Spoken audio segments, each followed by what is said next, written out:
Yeah, we live. We're live. We're live. Go ahead, G. Don't worry about it. Go ahead. Oh, I got to put my I'm on your show. Oh shit! Damn, that was some bullshit. I just spilled the juice right on the weed. Oh god. Can somebody help me? That's that bum cherry bomb or that shit.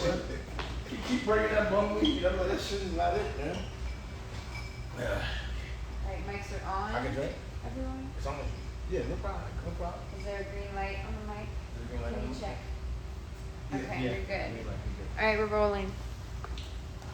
So it's good, Dane. Welcome to OSG, man. Welcome to All School Grounds, man. You know, it's an honor and a pleasure to have you here with us. You know, you are original OG. You are somebody who you all love and respect. And the work that you're doing outside of music is impeccable.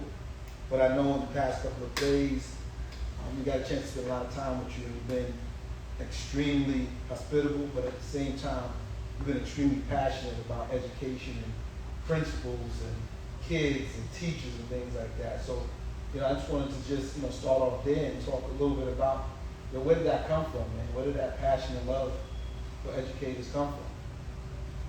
Well, I think the love comes from me loving people that I see loving others before themselves and really giving 100 above and beyond what they're actually getting paid to do.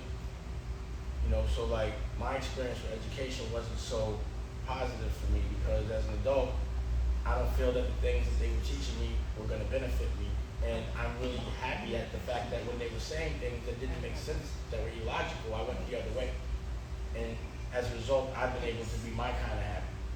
Not what people think happiness should be, meaning like, take pills while you be told what to do because you're escaping a reality that you hate.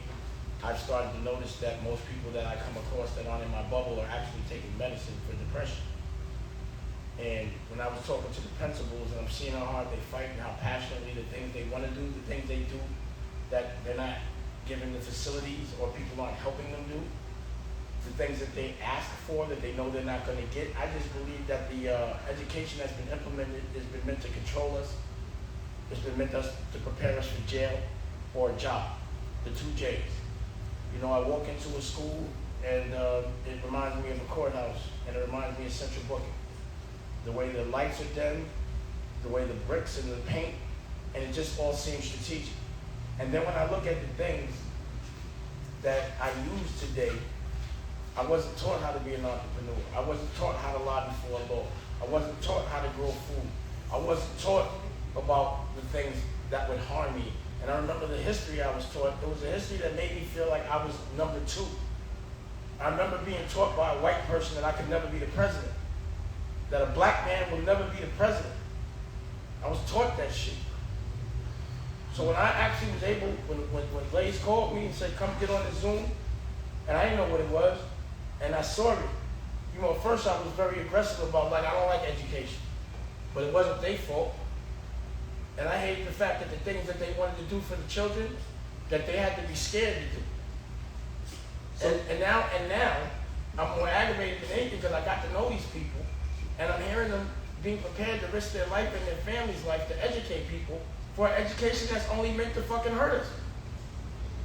And that shit, it just makes me, when I'm conscious of something, I become responsible. So my agenda is to make y'all rich.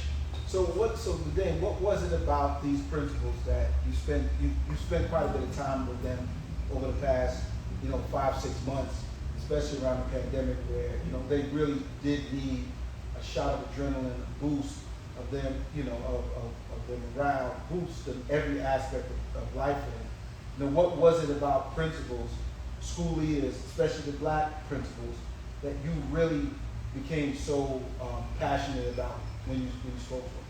Because they were intelligent, because they are intelligent. Like, you don't have to say something twice, they get it. Talking to people that really want to do things and that can, take an idea and turn it into something real quick. And then also because they're human, but like swaggy human. Like these are the type of people that if you didn't know they were principals, you would hang out with them just because they're cool people. And I like their style, and I like the way they love. You know, it's unconditionally. I like the fact that they were honest. I like the fact that they don't mind constructive criticism, even if it's passionate. And I like the fact that they don't let me slide. Like if I do something that they don't like, they're gonna check me fast. I like the fact that they let me debate. And it seems like, Dane, that this is probably one of the first times in your life that you actually been able to be checked or makes you feel comfortable in admitting things that, you know, that you didn't know. Because they're comfortable telling me when I'm right. That's why. They give it and they take it equally. Pause. So if I tell them something that makes sense, they be like, yo, I don't usually even let people talk to me like that, but you was right. They get past my tone. And they'll say, yo, you was right. So how could they show me that respect and I can't show it back? And also,